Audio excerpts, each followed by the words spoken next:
ప్రభువైన యేసుక్రీస్తు వారి నామములో చేరువచ్చిన మీ అందరికీ కూడా శుభవందనాలండి. సమయంలో మన సొంత బైబిల్ గ్రంథము చేతపట్టుకుని బైబిల్ పల్లవి పాడుకుందాం. ఎంత అద్భుత ధనము అనే పల్లవి పాడుకుందాం.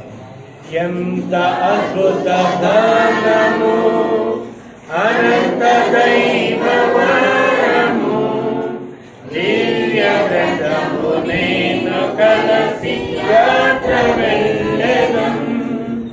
ఎంత అద్భుత ధనము అనంత దైవవరము దివ్య గ్రంథము నేను కలసి యాత్ర వెళ్ళెదం. యాత్రా జీవితంలో ఈ యొక్క బైబిల్ గ్రంథము లేదా ఈ పరిశుద్ధ గ్రంథము ఎంతో అమూల్యమైనది. ఈ దేవుడు మనకు అనుగ్రహించిన పరిశుద్ధ గ్రంథం. ఆరాధన కొరకు చేరువచ్చిన మనము పరిశుద్ధ బైబిల్ గ్రంథములో నుండి లూకా రాసిన సువార్త మొదటి అధ్యాయము, లూకా సువార్త మొదటి అధ్యాయము 46 నుండి 55 వరకు మార్చి చదువుకుందామండి. కొత్త నిబంధనలో పేజీ నెంబర్ 50.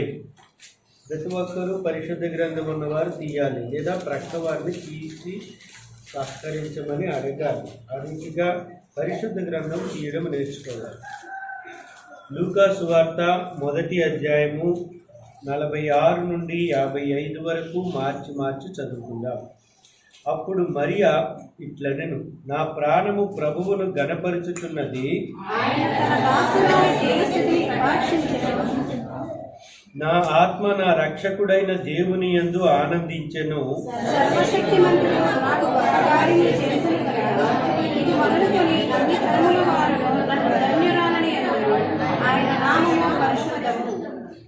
ఆయనకు భయపడు వారి మీద ఆయన కనికరము తరతరములకు ఉండును.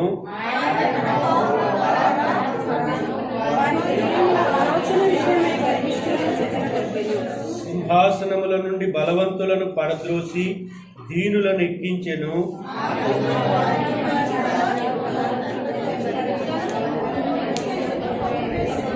అబ్రహామునకును అతని సంతానమునకును యుగాంతము వరకు జ్ఞాపకము చేసుకొనునని మన పితరులతో సెలవిచ్చినట్లు ఆయన తన సేవకుడైన ఇశ్రాయేలుకు సహాయం చేసెను. 46, 47, 48 నా గనుక చెప్పండి. అప్పుడు మరియ ఇట్లనెను, నా ప్రాణము ప్రభువును ఘనపరచుచున్నది, ఆనందించెను. ప్రభు సహాయార్థమై చిన్న ప్రార్థన చేసుకుందాం. ప్రేమ నమ్మకము కలిగిన మా ప్రియ పరలోకమందున్న మా తండ్రి, నీ ప్రియకుమారుడైన నా ప్రభువైన యేసుక్రీస్తు వారి యొక్క ఘనమైన శ్రేష్టమైన ఉన్నతమైన నామములో ఉదయకాల సమయములో నీ పాద సన్నిధిలో నీ పిల్లలముగా చేరి రావడానికి మీరిచ్చిన అనుమతి కొరకు మీకు వందనాలు చెల్లిస్తున్నా. నా ప్రియమైన తండ్రి, స్తుతి కీర్తనల ద్వారా నిన్ను గణపరుచుకునే భాగ్యం ఇచ్చినందుకు మీకు స్తోత్రములు చెల్లిస్తున్నాను. పరిశుద్ధ గ్రంథములో నూతన నిబంధనలో ప్రభువా లూకా ద్వారా వ్రాయించి పెట్టిన పుస్తకములో సువార్తలో మొదటి అధ్యాయంలో 10 వచనాలు చదువుకునే భాగ్యం ఇచ్చినందుకు స్తోత్రములు. చదవబడిన లేఖనములో దాచబడిన మహిమైశ్వర్యాన్ని మా అందరి అక్కర కొలది ఆశీర్వదించి విరిచి పంచిపెట్టమని, నిన్ను ఆత్మతో సత్యముతో ఆరాధించడానికి కావలసిన కురుకలకు నాకు మాకు అనుగ్రహించి పెట్టమని నీ దాసుడు బుద్ధిహీనుడు ఎన్నికలేని అజ్ఞాని అవివేకయుండుగా నీ కలవరి శిలువ రక్తదారులతో శుద్ధి చేసి శిలువ చాటును మరుగుపరిచి నీ దాసుని ఆత్మతో నింపి ఈ దాసుని గోరు ద్వారా మీరుగా నాతో మాతో మాట్లాడుతూ రమ్మని, వచ్చిన నీ కుమారుల కొరకు కుమార్తెల కొరకు చంటి బిడ్డలు యవనస్తుల కొరకు సూచిస్తూ రానైన వారిని సకాలంలో నీకు తోడు రావాల్సిందిగా ప్రతిమాలుకుంటూ వందనస్తులమై యేసుక్రీస్తు ప్రభుల వారి పేరిట స్తుతించి ప్రార్థించి ప్రతిమాలుకుంటున్నాము తండ్రి.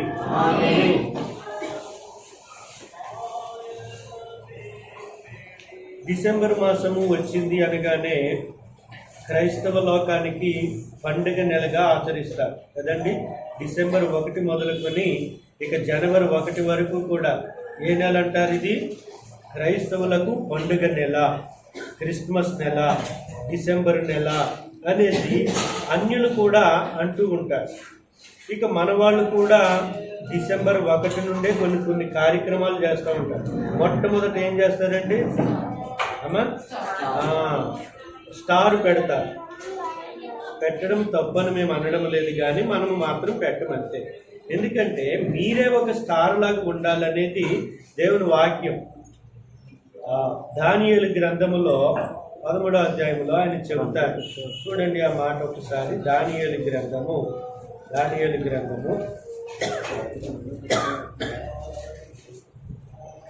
ఎందుకు మనము అవి పెట్టము అంటే, దానియేలు గ్రంథము 12వ అధ్యాయము 3వ వచనం, బుద్ధిమంతులైతే ఆకాశ మండలములోని జ్యోతులను పోలిన వారే ప్రకాశించెదరు. నీతి మార్గమును అనుసరించి నడుచుకున్నట్టు ఎవరు అనేకులను త్రిప్పుదురో వారు నక్షత్రముల వల్లే. కాబట్టి యేసుక్రీస్తు ప్రభుల వారిని ఎరిగిన నీవు నేను అనేక మందిని ఆయన దగ్గరకు నడిపించే నక్షత్రాలు మనమే కావాలా. మన ఇంటి పైన నక్షత్రం పెట్టుకొని మన ఇంట్లో కొట్లాటలు పెట్టుకుంటే ఏమి సాక్ష్యం అది? అందుచేతనే నక్షత్రములు అంటే పెట్టుకోవడం తప్పని మాత్రం నేను అనడం లేదు. పెట్టుకోండి, మన ఫెలోషిప్లో వారు మాత్రం పెట్టుకోవడం జరగదు. సరే, ఇప్పుడు అంటే నా ఉద్దేశం ఏమిటి అంటే, డిసెంబర్ రాగానే మన వాళ్ళు మాకు పండగ వచ్చింది అనడానికి గుర్తుగా ఏం పెడతారు? నక్షత్రమును పెడతారు, స్టార్ను పెడతారు. ఆ తర్వాత రెండవదిగా ఏం చేస్తారు?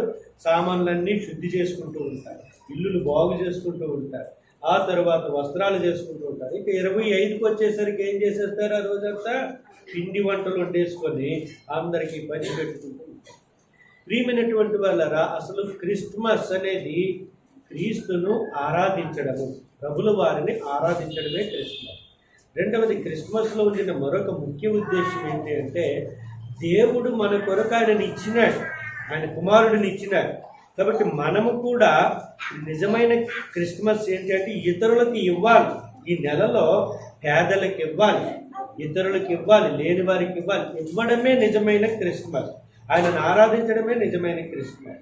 ఇంకా ముఖ్యమైనది ఏమిటంటే, క్రీస్తును కలిగి ఉండడమే నిజమైన క్రిస్మస్. స్టార్ని కలిగి ఉంటారు, వస్త్రాలు కలిగి ఉంటారు, కానీ క్రీస్తుకు వెలపట చోటిస్తారు. పశువుల పాక వేస్తారు. ఎక్కడేస్తారు పశువుల పాక? ఈ ఇంటికి వెలపట వేస్తారు, లేదా మందిరానికి వెలపట. ఇంకా పశువుల పాకలోనే ఆయన ఉండమంటున్నారు.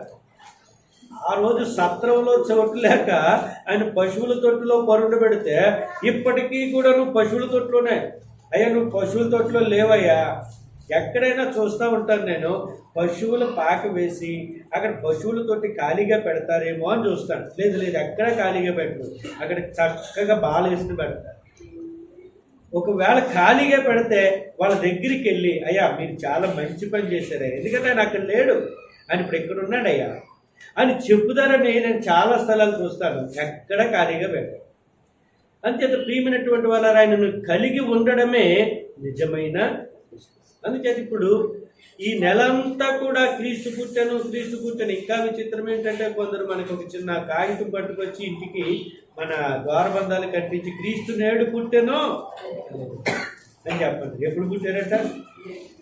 ఆ చెప్పిన ఆయన హృదయంలో కనుక ఆ క్షణంలో పుడితే నిజంగా వాళ్ళకి వందనాలు చెప్పండి. ఆ కాగితం ఎవరైనా అడ్డుకొచ్చినప్పుడు, నీ హృదయంలో ఆయన పుట్టినాడా, నీ హృదయంలో ఆయన నివసిస్తున్నాడా, ఆయన ఎవరైనా తెలియదాక పాస్టర్ గారు ఇచ్చారాక ఈ అటుకెళ్ళి అడ్డించమని అందు గురించి వచ్చేసాడు అని అన్నారనుకో, అప్పుడు వానికి చెప్పండి సువార్త. అయ్యా, యేసుప్రభుల వారు 2020 ముందే పుట్టాడు రా బాబు. ఇప్పుడు ఆయన ఇంకా లేడు, ఇక్కడ బాలేసిగా లేడు, సిలువలో వేలాడేసిగా లేడు అని చెప్పాలి. సరే, ఇప్పుడు మన భాగం కొరకు, మనము ఆరాధన కొరకు ఇప్పుడు ఈ క్రిస్మస్ నెల అంతా కూడా మరియ చుట్టూ, గొల్లల చుట్టూ, జ్ఞానుల చుట్టూ తిరుగుతూ ఉంటుంది వర్తమానాలన్నీ కూడా. మనమైతే ఆరాధన కొరకు ఇక్కడ మరియ చేసిన ఆ మాట్లాడిన మాటల్లో 10 వచనాలు చదువుకున్నాం, 46 నుండి 55 వరకు. ఈ 10 వచనాల్లో 46 నుండి 49 దాకా చూస్తే మరియ వ్యక్తిగతముగా ప్రభుల వారిని గణపరుస్తూ ఆరాధిస్తూ ఉంది. 50 నుండి 55 వరకు ప్రభువు చేసిన గొప్ప కార్యాలను కీర్తిస్తూ ఉంది. మొదటిగా ప్రభుల వారిని వ్యక్తిగతముగా తాను ఆరాధిస్తూ ఉంది. రెండవదిగా ఆమె ప్రభుల వారిని గణపరుస్తుంది. ఇంతకీ ఆ ప్రభుల వారు ఎక్కడున్నారయ్యా అంటే ఆమె గర్భములోనే ఉన్నారు. ఆమె గర్భములోనే ఉన్నాడు. ఆమె గర్భవతి అయిన సంగతి తెలుసుకొని ఎలిజబెత్ గర్భవతిగా అప్పటికే 6 నెలలు బట్టి గర్భవతిని ఎరిగి ఆమె దగ్గరకు వచ్చి, మీరు ఈ లూకా సువార్తలో 1వ అధ్యాయాన్ని జాగ్రత్తగా మోకాళ్ళ మీద చదువుకుంటే 2 ఉన్నతమైన పరిస్థితులు మనకు బయలుపరచబడ్డాయి. మొట్టమొదటిది ఏంటి అంటే వృద్ధురాలు. ఆమె వృద్ధురాలు. చూడండి, ఆ ఎలిజబెత్ కొరుకున్న ఒక మాట 1వ అధ్యాయము 7వ వచనములో, ఎలిజబెత్ గొడ్రాలైనందున వారికి పిల్లలు లేకపోయిరి, వృద్ధురాలు. కానీ ఆమె ఇప్పుడు మనము అదే అధ్యాయములో చూడండి 40వ వచనము చదవండి. 40-41. జకరియా ఇంటిలో ప్రవేశించి ఎలిజబెతుకు వందనము చేసెను. ఎలిజబెతు మరియ యొక్క వందనవచనం వినగానే ఆమె గర్భములో శిశువు గంతులు వేసెను. అంటే ఈ వృద్ధురాలు ఇప్పుడు ఏమై ఉన్నదంటే ఆమె గర్భవతి అయి ఉన్నది. నా ప్రియమైనటువంటి వాళ్ళారా, ఈ 1వ అధ్యాయంలో ఉన్న 2 ఉన్నతమైన విషయాలు లేదా ప్రపంచ మానవ చరిత్రలో అద్భుతాలు ఏమిటాయి అంటే, ఒకటి వృద్ధురాలు ఏమైంది, గర్భవతి అయ్యింది. రెండవదిగా చూస్తే ఇదే అధ్యాయములో 26-27 వచ్చినారు. 26-27. 6వ నెలలో గబ్రియేలను దేవదూత గలీలైలోని నజరేతను ఊరిలో దావీదు వంశస్థుడైన యోసేపును ఒక పురుషునికి ప్రదానము చేయబడిన కన్యక యొద్దకు దేవుని చేత పంపబడెను. ఆ కన్యక పేరు మరియా. ఆ దూత లోపలికి వచ్చి ఆమెను చూచి, దయాప్రాప్తురాలా, నీకు శుభము, ప్రభువు నీకు తోడైయున్నాడని చెప్పాను. 31 చదవండి. ఇదిగో నీవు గర్భము ధరించి కుమారుని కని ఆయనకు యేసు అను పేరు పెట్టుదువు. ఇది దూత ఆమెతో చెప్పిన మాట. ఇప్పుడు ఆ తరువాత ఆమె గర్భమును ధరించి ఇప్పుడు ఏమంటుందంటే ఈ ఎలిజబెత్ దగ్గరికి వచ్చి, కన్యకి ఇప్పుడు ఏమైంది, గర్భవతి అయింది. వృద్ధురాలు ఏమైంది, గర్భవతి అయింది. వృద్ధురాలు గర్భవతి అయ్యి ఆమె ఉండిన ఊరికి ఈ కన్యక గర్భవతి అయి ఆ వృద్ధురాలను దర్శించడానికి వెళ్ళింది. ఆ సందర్భంలో కన్యక అయినటువంటి మరియా ఎలిజబెత్కు వందనాలు చెప్పగానే ఎలిజబెత్ గర్భంలో ఉన్న శిశువు గొంతులు వేస్తున్నాడట. ఆ శిశువు ఎవరు, బాప్తిస్మం ఇచ్చే యోహాను. వృద్ధురాలు గర్భవతి అయి బాప్తిస్మం ఇచ్చే యోహానుని కనినది. ఇప్పుడు ఆ బాప్తిస్మం ఇచ్చే యోహాను తల్లి అయినటువంటి ఈ ఎలిజబెత్ ఏమంటుందో 43వ వచనం చదవండి. 43. నా ప్రభువు తల్లి నా యొద్దకు వచ్చుట. అంటే ఇప్పుడు కన్యకైన మరియ గర్భంలో ఉన్నవారు ఎవరు? అక్కడ మనం చదివినాం కదా, ప్రభువు నా ప్రభువు అంటుంది ఆమె. అక్కడేమో 31వ వచనంలో అన్నాడు ఆయన, నీవు ఒక కుమారుని గర్భమును ధరించడానికి యేసును పేరు పెట్టి. ఇప్పుడు కన్యక అయినటువంటి మరియ గర్భంలో ఉండిన ఆయన ఎవరు? యేసు. వృద్ధురాలైనటువంటి ఎలిజబెత్ గర్భంలో ఉండిన ఆయన ఎవరు? బాప్తిస్మం ఇచ్చే యోహాను. బాప్తిస్మం ఇచ్చే యోహాను తన గర్భంలో ఉన్నందుకేమో ఆ ఎలిజబెత్ దేవుణ్ణి స్తుతిస్తుంది. దేవుడు నన్ను కరుణించి సకల ప్రజలను రక్షించే యేసును నా గర్భంలో ఉంచినాడని మరియా దేవుణ్ణి స్తుతిస్తూ ఉండినారు. ఇప్పుడు మరియ స్తుతించే విధానంలో, వ్యక్తిగతముగా ఆమె స్తుతించిన విధానంలో 2 ప్రాముఖ్యమైన మాటలు పలికింది. ఏమిటా మాటలు అంటే 46వ వచనములో, అప్పుడు మరియా నేను నా ప్రాణము ప్రభువును చాలండి. నా ప్రాణము, గ్రీకులో ప్రాణము అనే పదానికి రాయబడిన మాట సూకే. సూకే అంటే ఆ అర్థం ఏంటంటే సంపూర్ణమైన మనస్సు. నా సంపూర్ణమైన మనస్సు నా ప్రభువుని ఏం చేస్తుంది? ఘనపరుస్తుంది. ఎందుకు? నా గర్భములో ఆయన ప్రవేశించినాడు. అందుచేత నా మనస్సే కాకుండా సంపూర్ణమైన మనస్సు అంతా కూడా నా ప్రభువుని ఘనపరుస్తుంది. ఇదే మాట దావీదు అంటాడు కీర్తన గ్రంథము 103వ అధ్యాయంలో, నా ప్రాణమా అంటే నా యొక్క సంపూర్ణమైన మనస్సా నా ప్రభువును ఘనపరుచు. నా ప్రియమైనటువంటి వాళ్ళారా, ప్రభుల వారిని గర్భాన్ని ధరించినందుకే ఈమె సంపూర్ణమైన మనస్సుతో ఆయనను స్తుతిస్తుంది. రెండవ పని ఏమిటయ్యా అంటే చూడండి 48వ వచనములో, నా ఆత్మ నా రక్షకుడైన దేవుని యందు ఆత్మ అనే పదానికి గ్రీకులో అంటే కొత్త నిబంధన అంతా గ్రీకు భాషలో రాశారు, పాత నిబంధన అంతా హెబ్రీ భాషలో రాశారు. హెబ్రీ భాషను ఇంగ్లీష్లోకి తర్జుమా చేసి, ఈ గ్రీకు భాషను ఇంగ్లీష్లోకి తర్జుమా చేసి, ఆ తరువాత మనకు తెలుగులోనికి అనువదించారు. అందుచేత ఈ పదాలకు అర్థాలు తెలుసుకోవాలన్నప్పుడు పాత నిబంధన మాటలు చదివినప్పుడు హెబ్రీ భాషలో అర్థం ఏమిటి అని వెళ్ళాలి. అప్పుడు మనకు బాగా అర్థం అవుతుంది.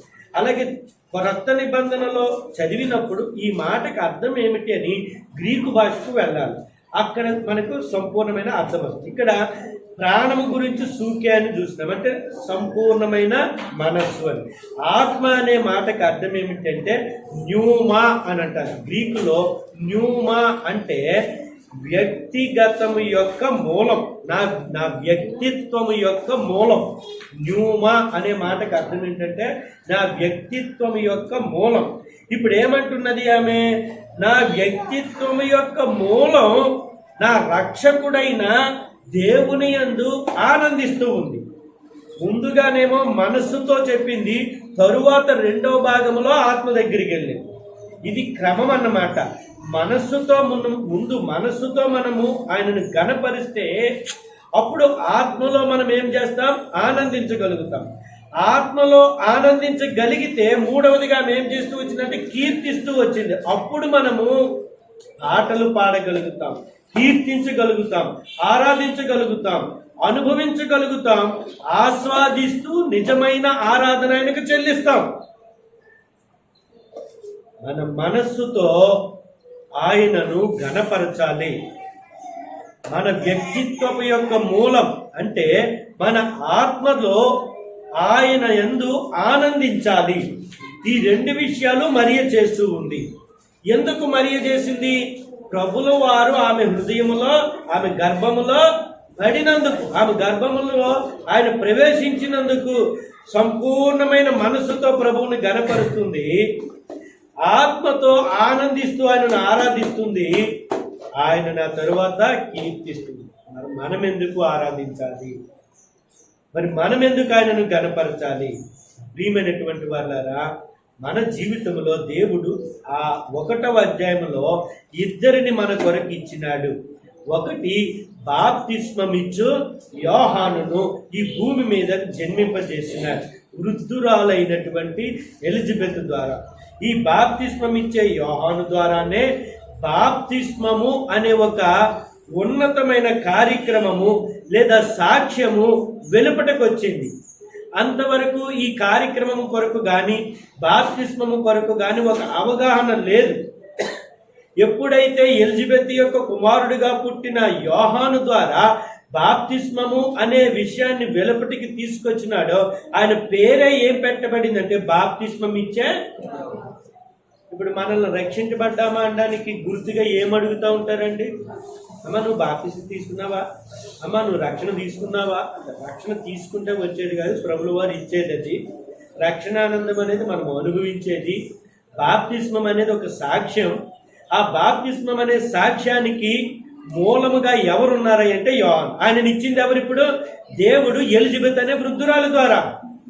అందుచేత ఉదయకాల సమయంలో మొట్టమొదటిగా నీవు నేను ఆరాధించాలి అంటే ఈ యోహానుకున్న ఒక పేరు కూడా ఏంటంటే అతడు ప్రభువు యొక్క మార్గాన్ని సరళము చెయ్యాలి. ప్రభువు ఇంకొక 6 నెలల తర్వాత పుడతారు. యేసుప్రభుల వారు ఇంకొక 6 నెలల తర్వాత భూమి మీద జన్మిస్తారు. ముందుగా ఇతడు జన్మించి ప్రభుల వారికి మార్గాన్ని సరళము చేయాలి. కాబట్టి ఉదయకాల సమయంలో ప్రభువు మార్గాన్ని సరళము చేయనట్లును, నేను బాప్తిస్మమందు సాక్ష్యం ఇచ్చినట్లును, నా కొరకు బాప్తిస్మం అనే ఒక కార్యము కొరకు బాప్తిస్మం ఇచ్చే యోహానును భూమి మీదకి పంపినందుకు నీకు వందనాలయ్యా అంటూ మన యొక్క మనస్సుతో అక్కడ అన్నాడు, ప్రాణము అన్నాడు. కాబట్టి నా ప్రాణముతో నిన్ను ఆరాధిస్తున్నాను అని ఆరాధించుదాం. రెండవ విషయానికి వస్తే ఇక్కడ మరియ ఆయనను ప్రాణముతోనూ ఆత్మతోనూ ఆరాధించింది. మరి మనము రెండవదిగా ఎందుకు ఆరాధించాలి? ఆమె ప్రభువును గర్భమును ధరించినందుకు ఆరాధించింది. మన కొరకు ప్రభుల వారు ఈ లోకానికి వచ్చినందుకు మనం ఆయన ఆరాధించాలి. ప్రభుల వారు గర్భములో ఉన్నందుకే ఆమె ఆరాధిస్తే, ప్రభుల వారు స్వయముగా నీ కొరకే వచ్చి, ప్రభుల వారు స్వయముగా నీ కొరకే సువార్తను ప్రకటించి, ప్రభుల వారు స్వయముగా నీ కొరకే పరిశుద్ధ గ్రంథములో వ్రాయబడిన అనేక లేఖనాలను నీకు అనుగ్రహించినాడు. కేవలము మరియకు గర్భములోనే ఉండినాడు. ఎన్నెళ్ళు ఉంటాడండి గర్భములో? అక్కలను అడగాలేమో, అన్నలను అడగకూడదు. ఎన్నేళ్ళు ఉంటాడమ్మా? 9 నెలలు ఉంటాడు. 9 నెలలు ఉంటాడు. కానీ రక్షించబడిన తరువాత నా హృదయములో ఎన్ని సంవత్సరాలు బట్టి ఉంటున్నాడు ఆయన? ఆమె 9 నెలలు ఆమె గర్భంలో ఉండినందుకే, నా ప్రాణమా ఆ ప్రభువును స్తుతించుకో, నా ప్రభువుని గణపరుచుకో, నా ఆత్మ ఆయనను గణపరుచుకో అంటుంటే, ఆయనను రక్షకుడిగా అంగీకరించిన దినం మొదలుకొని 33.5 సంవత్సరాల ప్రాయంలో నేను ఆయన అంగీకరించిన 1997 ఆగస్టు 14న నేను బాప్తిస్మం మందు సాక్ష్యం ఇస్తూ వచ్చిన. ఇది 2021. ఇన్నేళ్లుగా ఆయన నాలో నివసిస్తున్నాడు. ఇంకెంత ఆరాధించాలి నేను? 9 మాసాలు గర్భంలో ఉన్నందుకే ఆమె అంతగా ఆయనను స్తుతిస్తే, ఇన్నేళ్లుగా నాలో జీవిస్తూ నన్ను ఆయనందు జీవింపజేస్తున్న ఆయనను ఇంకెంతగా నేను గణపరచాలా? అందుకే ఉదయకాల సమయంలో కీర్తన గ్రంథం 103వ అధ్యాయం 1వ వచనం ప్రకారం, నా ప్రాణమా యెహోవాను సన్నిధించుము,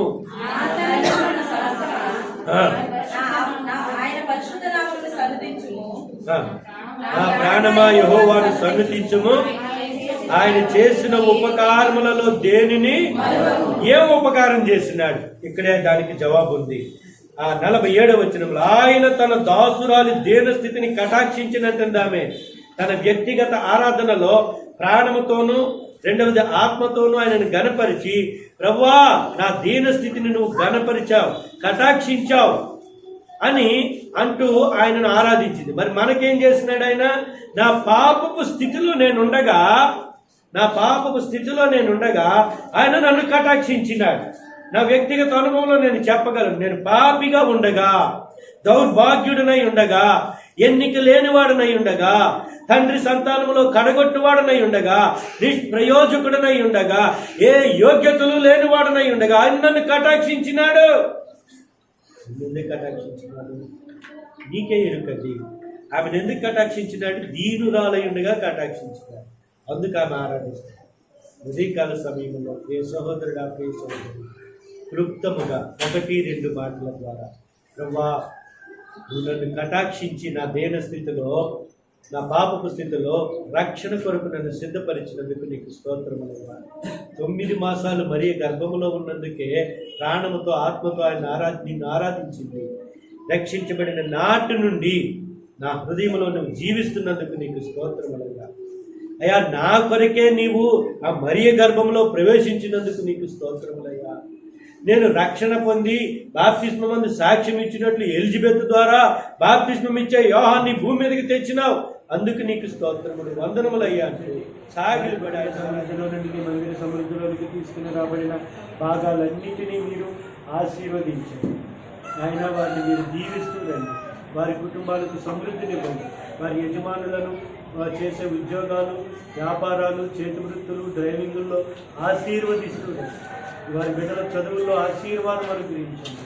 అక్కల యొక్క కుటుంబ జీవితాల్లో కావలసినంత ఆరోగ్యము, జ్ఞానము వారికి అనుగ్రహించండి. ఈ రీతిగా మీ దయ కోరుకుంటూ సండే క్లాస్ పరిచయం కట్టలేకపోయినా మీకు దయతో క్షమించమని, ఆ సండే క్లాస్ ఆవరణ అంతా కూడా వచ్చి చేయించుకోవడానికి తగిన సహాయం మీరే మాకు అనుగ్రహిస్తూ రావాల్సిందిగా బ్రతిమాలుకుంటూ ఆయన ఈ యొక్క పనులు చేస్తున్న బిడ్డలను కూడా దీవించండి. వారికి తగినట్టు జ్ఞానము ఆలోచన మీరు అనుగ్రహించండి.